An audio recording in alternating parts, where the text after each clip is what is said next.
Hello friends, welcome to the video number 30 for the Python 3 series. And well, this video is gonna be probably a little bit long, but it's gonna be very good, I promise you that, because in this video we're gonna be talking about how can we create our own functions. In the previous video we talked a little bit about what functions are, and we have been using functions already, predefined functions or built-in functions that come with our Python installation. We can just type the function and use it. And well, we saw the definition of the range function, and we saw that well, it was a lot of code behind it. We just need to type range, pass the parameters, and that's it. Well, the arguments, and that's it. But there is a lot of coding behind it, and that Python has done for us. Now, probably again for our level, for the beginners, our definitions or functions are not going to be uh, that complicated. Are going to be much easier and simple, but nevertheless, they're going to be still very, very useful and powerful for us. And well, so how can we create our functions? We need to tell Python that we're going to define a function, and we do that just by using the private word or the reserved word def. That's for define. So we're gonna define a function, and now we need to give it a name. Let's try to keep the same rules that we have been using for variables. Just use letters and numbers. Start with a letter. Don't put any weird symbol on it. If you want to use a name that is two or more words, you can use camel casing, or you can separate words using underscores. So in this case, uh, I'm gonna use for my example. Uh, I want to use a function, or it's gonna be a formula, probably one of the most famous formulas in the world, from Sir Isaac Newton. Is the formula to calculate the force equals mass times acceleration.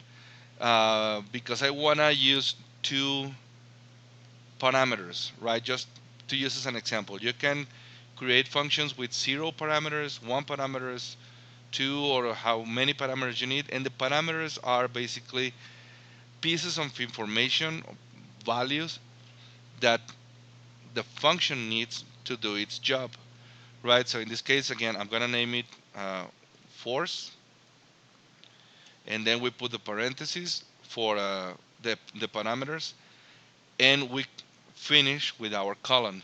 When you hit enter, you should get your automatic indentation. If you didn't get your indentation, you probably forgot to put your colon right there. So here again, I'm gonna use, or I'm gonna tell Python, okay, I'm gonna need two pieces of information. These are gonna be the parameters of my function, and you can use mass, or I'm gonna use only the letters M and A, right? Mass and acceleration.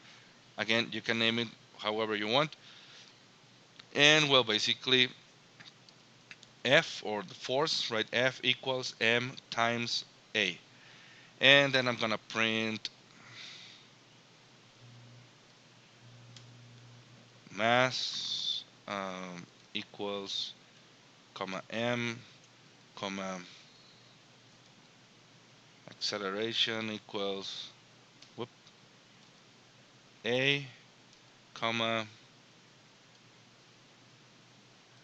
force equals F. Okay, so I think that's it. Let's save this and run it, and we are gonna see that. Whoa, wow, come on, there you go. That nothing happens, and nothing happens because what we just did is just defining the function, but we have not told Python, okay, now I actually want to use this function, right? I just define it. So how do we use the function, or how do we tell Python that we want to use it? Well, what we're gonna do is we're gonna call the function. It's known as calling the function, and to call the function, we just type the name, force, and if we open the parentheses, we see that it's already recognizing that definition of a function, and it's telling me already, okay, you need to pass two arguments, an M and an A.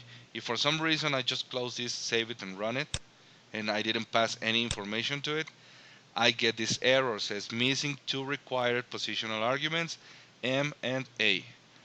So we can just do that. Let's say 10 comma 10.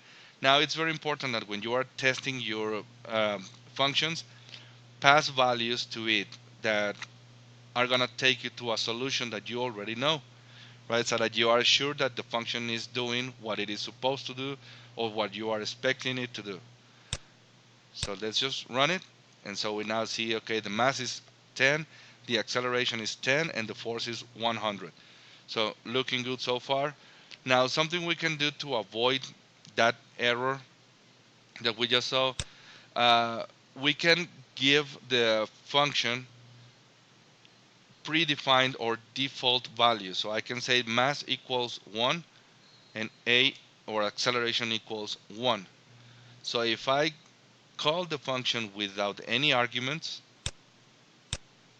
I guess the default values and it runs perfectly. And of course, if I pass the arguments 10 and 10 as just as we did, these arguments are gonna override these default values and my function should work without problems. Now just let me check what else we need to cover.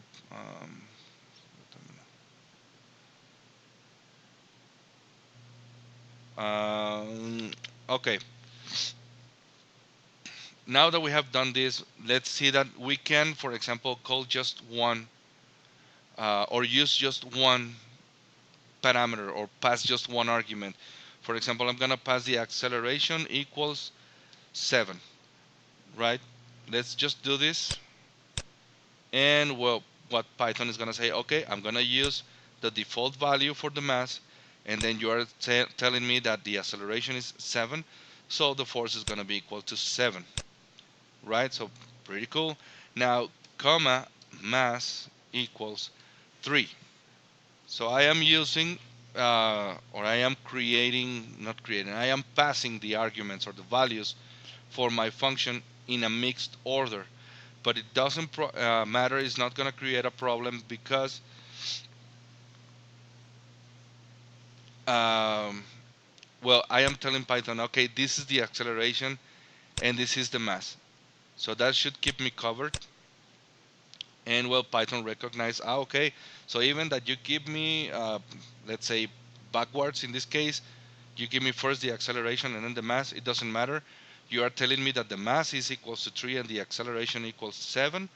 So here it is, we are getting it correctly, and then the force is 21. Um, what else? Well, one of the good or nice things about defining uh, a function, now in this case, for example, I just have two lines, but we are gonna get other cases when our definitions or our functions are going to be several lines of code, and well, typing it again and again and again in our code is just going to be hard to maintain, and it can lead us to errors.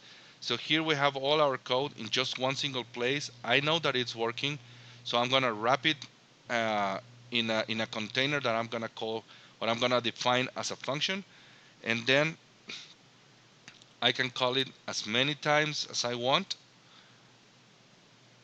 And here I can say again 10, well, nothing, and 10 comma 10, and then I can say again just acceleration equals 7, and acceleration equals 7, and mass equals 3, and what else, I don't know, let's say